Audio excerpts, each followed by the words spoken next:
Your 401k, or even if a 401k is even enough. I just give them all my money. And whatever is left, that's what I feed my family with. Don't panic if you don't know the answers, because today's Good Day, Good Question. We called it an expert. Courtney's standing by with more. Hi, Court. Here is the expert, Rob Jenkins. Okay, so here's the question. How much do we put into the 401k? How do you know where to put the money in the 401k? Well, let's sort of unpack that question. Okay. First of all, starting about where to put it. Okay. Okay. How do you choose it? Right. Matter of fact, we can go to maybe a little cartoon. I think we have a cartoon. Yes, because that's the problem. Is the money thing, the words and money stress me out. Right, Let's do a little cartoon, yes, shall we? Yes. So you said this illustration kind of takes Sure. It'll set the stage Okay. to talk about some more specific things. Okay, technical here it is. things. But as you can see here, this is just, levity at somebody that supposedly controls what's going on. Okay. See the little guy with the dark rim sunglasses at the Right, bottom? yeah. Sort of the intention is that he can tell the market what to do. Right, the bull market versus the bear market. Right. Okay. The reality is nobody controls the market. Is that true? Nobody controls the market? No individual investor Okay, or participant Okay. can control the market. Okay. There's thousands, if not hundreds of thousands, millions of investors every day Right. putting money into the market. Okay. But this is about you and your 401k. Right. Right? And at the end of the day, you have to make some type of selection. Okay. And since most 401ks are self-directed, meaning Yes. you're going to make the selections, I think the important thing is to understand the way a financial advisor would look at it, and then talk about you and your options. Okay. Okay. So as a financial professional, I always have to place a caveat in there. Right. I'm not going to give someone individual investment advice without knowing a lot more about them. Sure. Whether you know it's suitable, and there are a myriad of factors that go into that.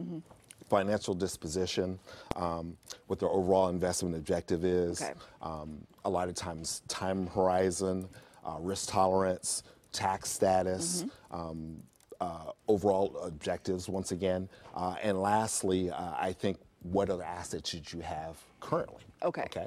So if that didn't make you glaze over yet, right? I'm following you so far. Okay. The reality is you need to have some type of strategy. Yes. Because trying to invest solely on return Right. probably is not going to work out for you. Which is honestly how most Sure. people look at it. They Sure. want to see, I want to see how much money I'm going to have That's at right. the end of my career. That's right. That's right. That's Okay. right. So there's three sort of major types of ways to invest in a modern 401k. Right. One of them is a target date fund, which means you pick some theoretical retirement date. Sure. And it moves you along from a more aggressive growth orientation. Okay. All the way to a more income orientated. Now this also too, dollar cost averaging is one of the things that people don't realize they're doing when they're using a 401k, Okay. but it sort of tricks you into doing it, making regular investments on your behalf. And the reason being is, the way it works out is if you put in, let's say $300 like in this graph, Okay. 5 different times, well, the average cost of that investment is going to be less than if you were to buy it individually at those separate times. Okay? The reality is this: you need to have a strategy. Okay. You need to try and stick to that strategy. The good news is there is a financial advisor connected to your 401k that you can summon. Which is true. Second of all, if in some cases you might even have an investment committee attached to your 401k. Okay. So in other words, there's people to talk to get more, information about it. So bottom line question, if I don't understand what's happening with my 401k and I'm a grown-up, Sure. is it okay for the grown-up to not know and ask questions? Yes, it is. Absolutely. Please, ask questions. Absolutely. No question is dumb.